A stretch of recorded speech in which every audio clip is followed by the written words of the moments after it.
नमस्कार दोस्तों, स्वागत है आपका आपके अपने YouTube चैनल पर। दोस्तों आज हम लीनियर अलजेब्रा में अपना नेक्स्ट चैप्टर कर रहे हैं जिसका नाम है रैंक एंड नलिटी।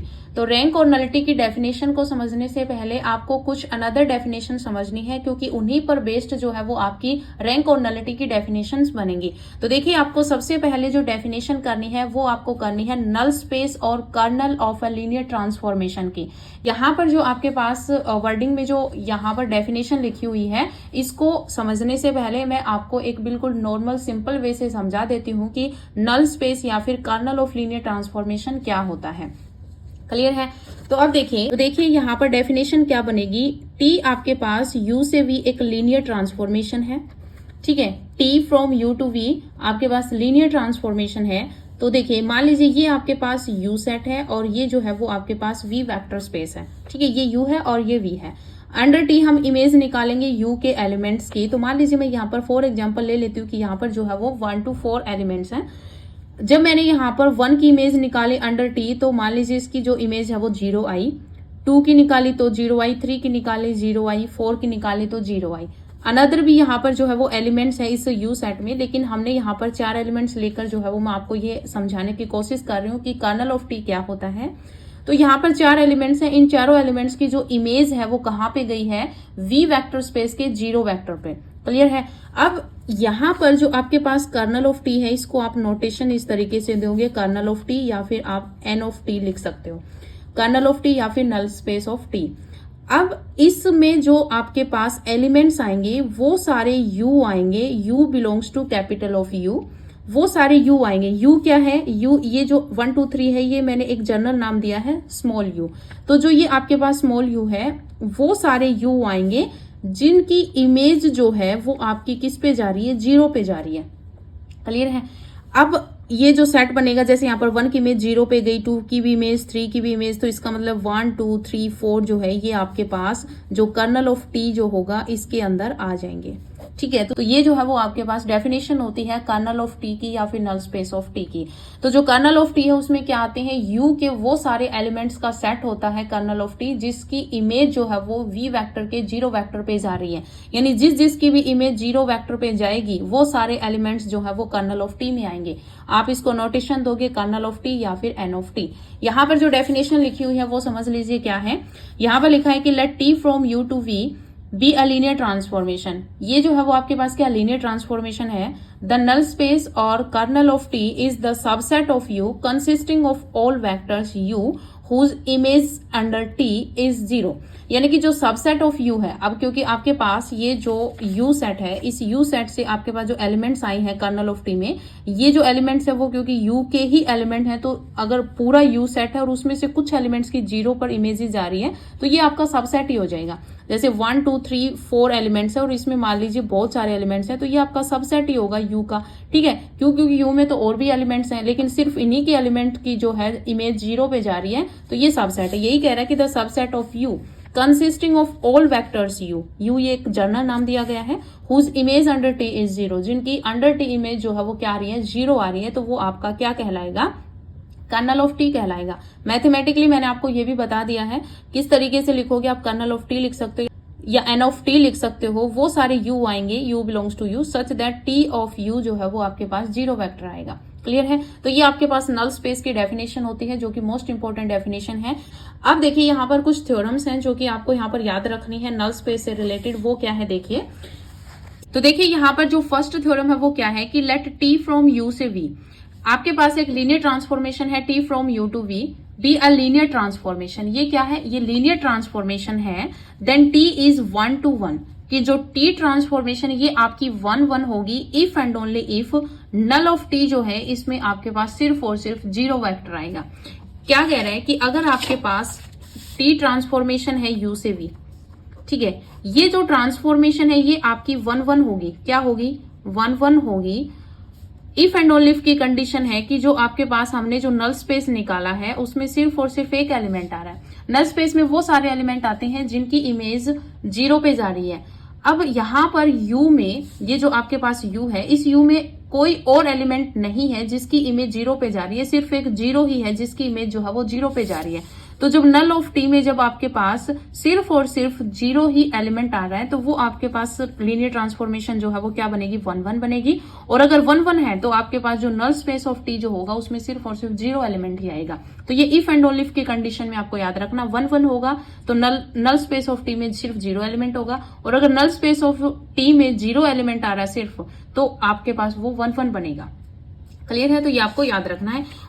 और अभी जो हमने ये थ्योरम की है इसकी एक अनदर स्टेटमेंट भी है। वो स्टेटमेंट देखिए क्या है। स्टेटमेंट कह रही है कि linear transformation T from U to V is non singular. क्या होगा non singular? If and only if T is 1-1। Non singular को आप इस तरीके से याद रख सकते हो कि अगर आपके पास ये सिंगुलर होता है तो इसमें कोई भी एलिमेंट नहीं आता, लेकिन इसमें सिर्फ एक वेक्टर 0 वेक्टर तो आ रहा है, यानी कि कम से कम डिमेंशन तो इसकी एक है 0। ठीक है, क्योंकि सेट के अंदर आपके पास, इसका मतलब ये नहीं है कि ये आपका एम्प्टी है, इसमें एक एलिमेंट आ रहा है। ठीक है, 0 में जो है वो एक एलिमेंट आ रहा है, इसका मतलब ये क्या है, नॉन सिंगुलर, यानी कि 0 के बराबर तो है नहीं इसकी डिमेंशन। तो इसका मतलब क्या, अगर नॉन सिंगुलर है तो टी आपका 1-1 होगा, और टी 1-1 है तो ये आपके पास ट्रांसफॉर्मेशन नॉन सिंगुलर होगी। क्लियर है? तो इस तरीके से जो है वो आप इन चीजों को याद कर सकते हैं। देखिए सेकंड थ्योरम है कि if T from U to V is a linear transformation, कि अगर आपके पास टी फ्रॉम यू से वी जो है वो आपके पास लीनियर ट्रांसफॉर्मेशन है, then null of T, the null space of T is a subspace of U F. ये क्या कह रहा है कि अगर आपके पास नल स्पेस बन रहा है, ये आपके पास नल स्पेस में जैसे आपके पास 4 एलिमेंट्स आए, तो ये जो आपके पास नल स्पेस है ये सब स्पेस होगा। क्या होगा? सब स्पेस होगा किसका? यू का। अब आपको पता है अगर टी ट्रांसफॉर्मेशन है यू से वी, तो यू और वी दोनों क्या होते हैं? वेक्टर स्पेस होते हैं। क्या होते हैं? वेक्टर स्पेस होते हैं। अगर ये वेक्टर स्पेस बन रहे हैं तो ये 8 प्रॉपर्टी को सेटिस्फाई कर रहे होते हैं।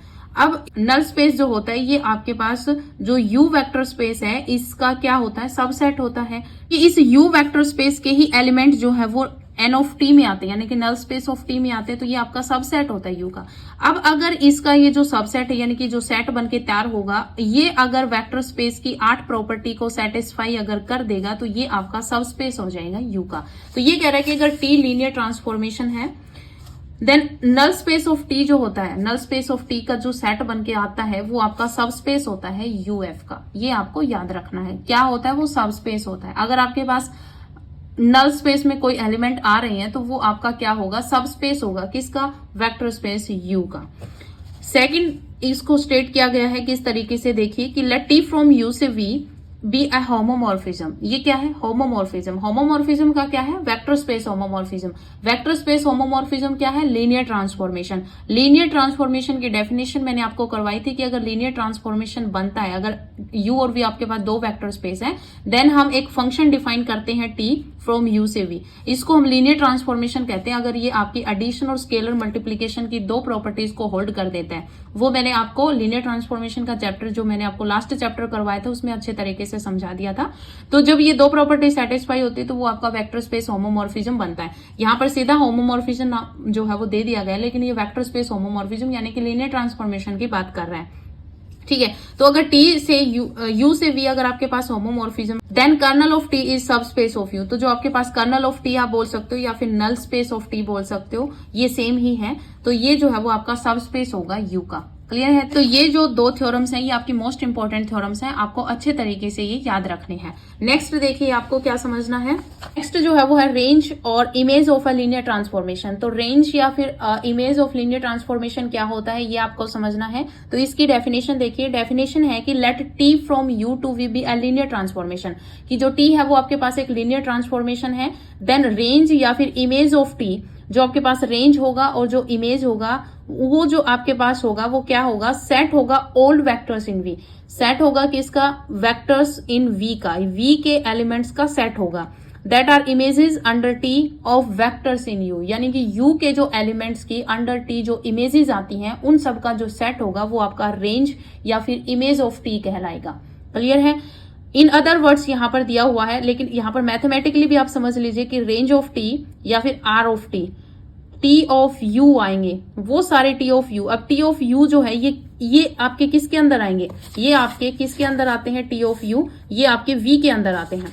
समझिए कैसे कि ये आपके पास जैसे यू है, मैंने यहाँ कैपिटल यू है, इसका स्मॉल यू हमने एक जर्नल नाम दिया है और ये आपके पास वी है। जब हम अंडर टी इमेज निकालेंगे तो टी ऑफ यू आएगा। ये टी ऑफ यू जो है वो हम स्मॉल वी हम नाम दे सकते हैं। तो ये जो वी है ये आपका और कुछ नहीं, टी ऑफ यू है।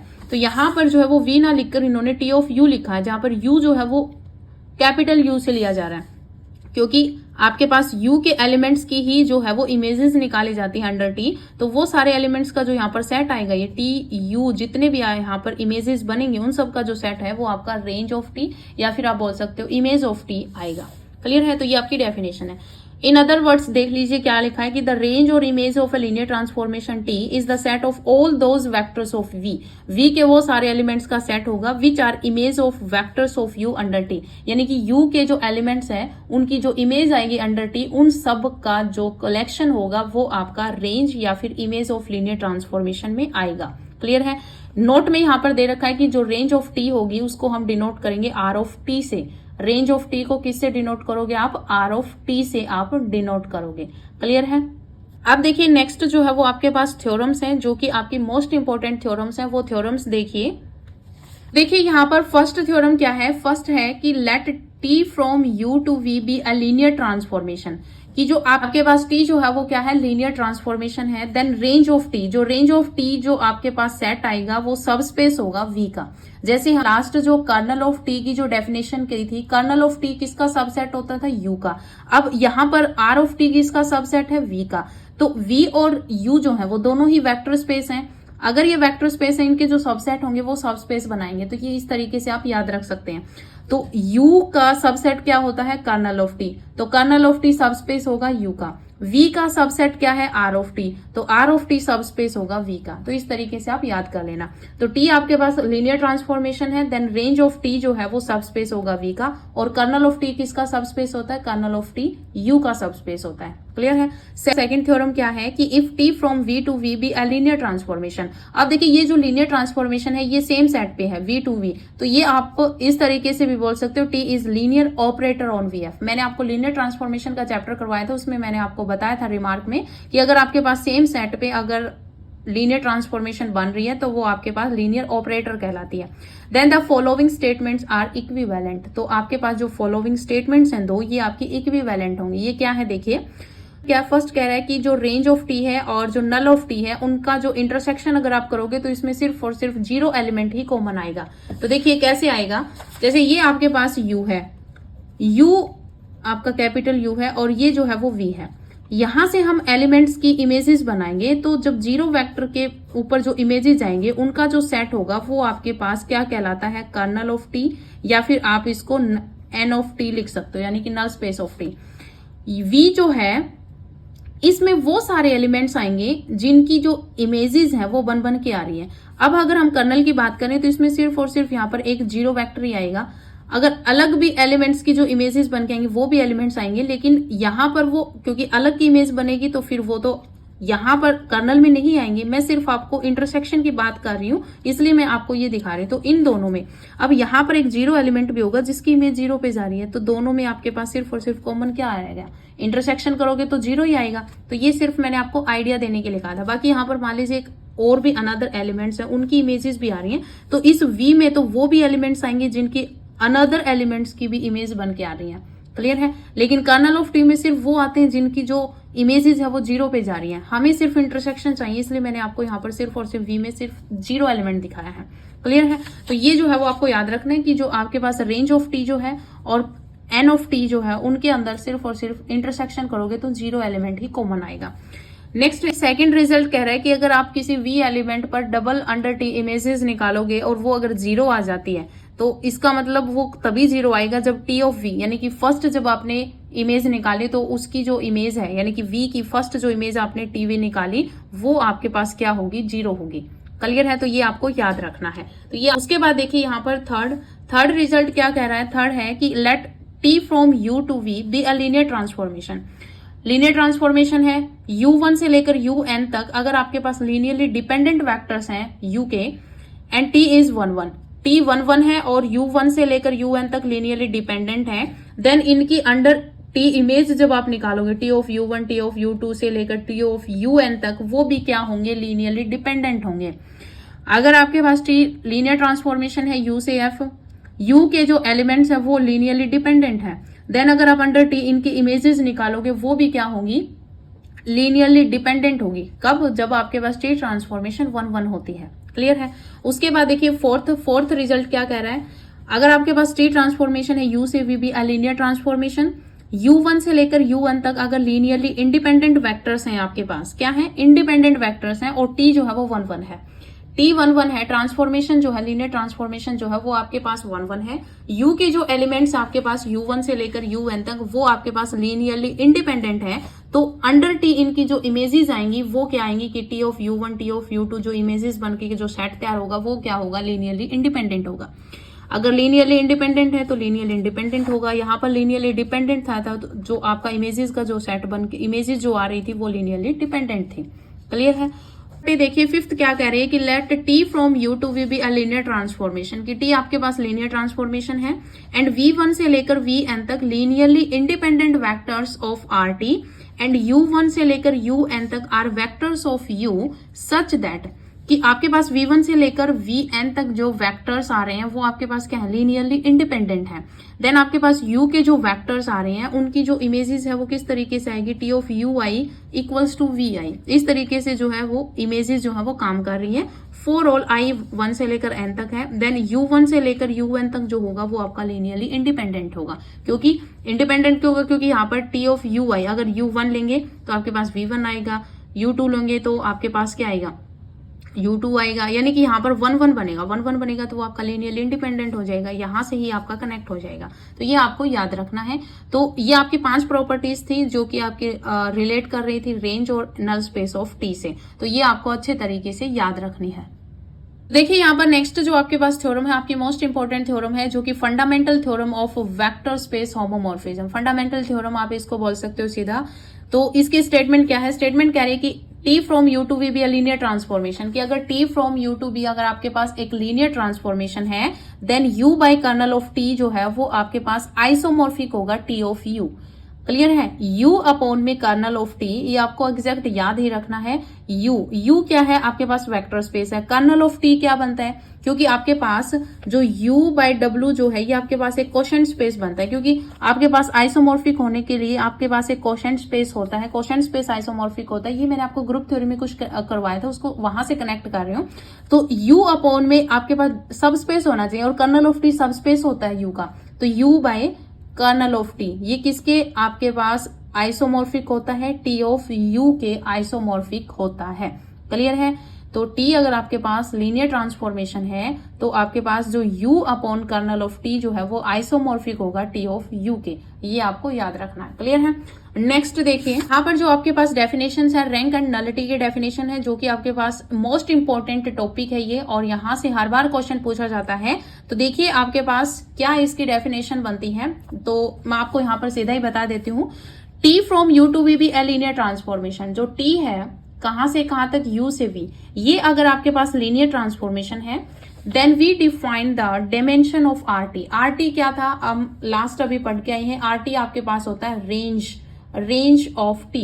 रेंज ऑफ T कैसे बनता है, V के एलिमेंट का सेट होता है, जो इमेजेस आती हैं अंडर T बन के वो आपके पास रेंज ऑफ T होता है। तो रेंज ऑफ T की जो डायमेंशन होगी, ठीक है, यानी कि ये आपके पास जैसे U है और ये आपके पास V है, तो V के जो एलिमेंट की यहाँ पर जो इमेजेस बन के आ रही हैं, तो V जिन की इमेज बनेगा वो जो सेट बनेगा वो आपके पास R ऑफ T बनेगा। और यहाँ पर मान लीजिए एक 0 है और यहाँ पर कुछ एलिमेंट्स की इमेज 0 पे जा रही है, तो यहाँ पर जो सेट बनेगा वो आपके पास कर्नल ऑफ T बनेगा, या फिर आप N of T null space of T भी बोल सकते हो। क्लियर है? तो ये कह रहा है कि जो आपके पास डायमेंशन होगी, यानी मान लीजिए R ऑफ T में आपके पास जो है वो 4 एलिमेंट्स आ रहे हैं, तो इसकी जो डायमेंशन बनेगी वो क्या होगी, 4 होगी। तो जो डायमेंशन होती है R ऑफ T की, आप इस तरीके से लिखोगे डायमेंशन ऑफ RT, ये तो आपका थोड़ा सा लंबा हो जाएगा। डायमेंशन ऑफ RT जो है उसको आप इस तरीके से रो ऑफ T, और ये क्या होती है, रैंक होती है। डायमेंशन ऑफ RT क्या होती है, रैंक ऑफ T होती है। रैंक ऑफ T को आप किस तरीके से डिनोट करोगे, रो T से। किससे डिनोट करोगे, रो T से। तो जो डायमेंशन होती है RT की वो क्या होती है, रो T होती है, यानी कि रैंक ऑफ T होती है। और जो डायमेंशन होती है NT की, dimension of N T, dimension जो होती है एन टी की वो आपके पास होती है नलिटी। क्या होती है? Nullity of T. और नलिटी ऑफ टी को आप म्यू टी से डिनोट करोगे। म्यू टी क्या होता है? नलिटी होता है। रो टी क्या होता है? रैंक ऑफ टी होता है। क्लियर है? तो यही लिखा हुआ है कि then we define the dimension of RT as rank of T and denoted by rho of T. The dimension of NT is called nullity of T and is denoted by mu T. Clear है? तो ये आपके पास rank और nullity की definition हो गई। तो ये मोस्ट इंपॉर्टेंट है, आपको अच्छे तरीके से याद रखनी है।